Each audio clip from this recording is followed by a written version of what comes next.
আস্তে আস্তে ভোরের আলোটা প্রখর হয়ে গেল।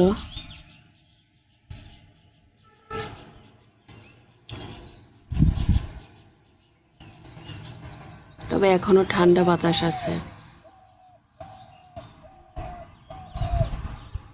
একটু পরে রোদ উঠে যাবে।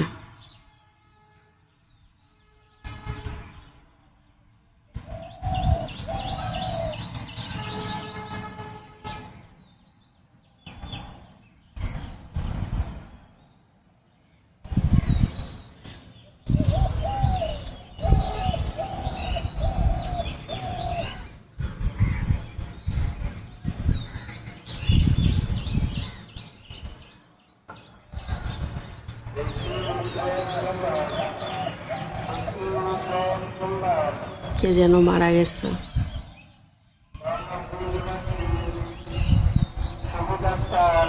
আমার ছাদ বাগানটা কেমন সবাই কমেন্ট করে জানাবেন।